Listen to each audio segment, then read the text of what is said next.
Nothing seems to be working in this country. In fact, this country is bleeding. Nothing seems to be working except politics. So there is politics everywhere, cheap politics. And we are almost in a situation like that of the sailor, with water everywhere, but not a drop to drink. Politics should inform development. Politics should put food on the table of Kenyans. But a kind of politics, there is nothing. Kenyans continue to suffer as so much cheap politics flows around, flies in every direction. This week we've been treated to the shenanigans of what caused the handshake, of the tiff between Mudavadi and Raila Odinga, of the two Secretary Generals, Barak Mluka for Mudavadi and Sifuna Edwin for ODM and Raila. Honestly, that kind of politics doesn't even help anybody. My free advice to the Secretary Generals is that it serves you no good. If Raila is to become president, he needs the Luhya votes. There is no way Mudavadi can be president without the Luo votes. And my advice to Barak Mluka is that if you want to go your separate ways as ANC, you are welcome. If Mudavadi wants to leave NASA, he's welcome.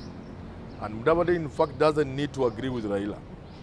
But the worst mistake that Mudavadi will make, and I hope Barak Mluka is listening, is to insult Raila Odinga. Insulting Raila Odinga will diminish whatever chances you had of being anything. Equal Edwin Sifuna. You don't gain anything by talking ill of Mudavadi. In fact, my friend and son, Edwin Sifuna, if Raila and Mudavadi were to decide that they are not supporting each other, the level at which that decision will be made is quite above your level. So tone down Barak Mluka, tone down Edwin Sifuna. But Kenyans are being treated to this kind of politics and many other forms of cheap politics, when the country should be dying of shame, when we should not be talking about how the handshake came into being, whether the visa and Kenyans, I don't know what's wrong with Kenyans. Why do you want dying? Why do you die going to another country? What's so important about going to America that a visa should be an issue? But be that as it is, instead of talking about going to America and visa and handshake, we must be dying of shame given what is happening at the Likoni ferry. Given how carelessness, bad management led to the death of this lady and her daughter.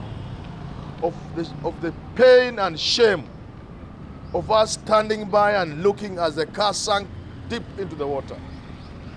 The shame and embarrassment, the national shame and embarrassment of the Navy, Coast Guard and all others and ferry operators. Of the shame of them doing nothing 6 days later, of even just retrieving the bodies to give the family a closure and an opportunity to accord the departed souls a decent burial. That is the kind of national shame we should be facing. Instead, what are we facing? Politics. Politics everywhere. Cheap politics.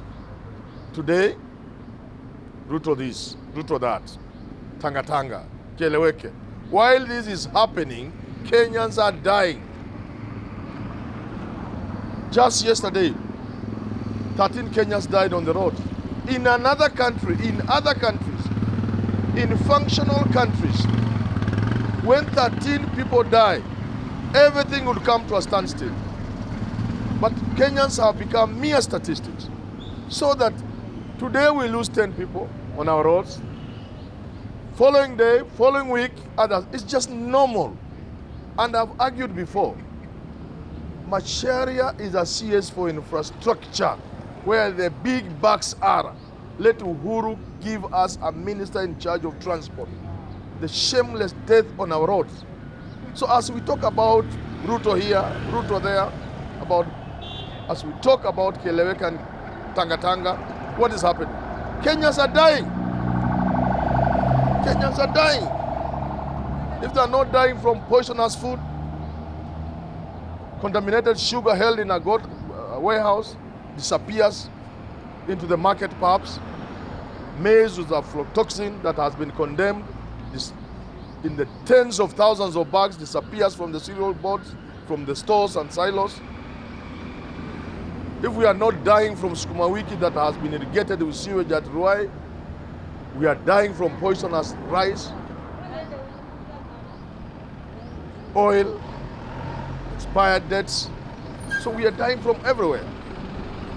If you go to hospital with a bad disease in this country, you are a common man, you go to a normal public hospital or a cheap private hospital, your chances of survival are... So as we continue to die, we are being treated to cheap politics. If it is not about Mudavadi and Raila, about Ruto stealing this or stealing that, it's about the death of Punguza Mizigo and the BBI that is headed to hospital. These could be good things. But where is the Kenyan in all these things?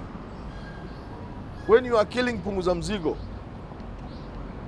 what is happening to the education sector? Our children are dying in schools, buildings collapsing. But the government pretends to be doing something with the CS and his PAs running all over the place, closing schools. You close 60 schools, yet thousands of schools are not in a good shape.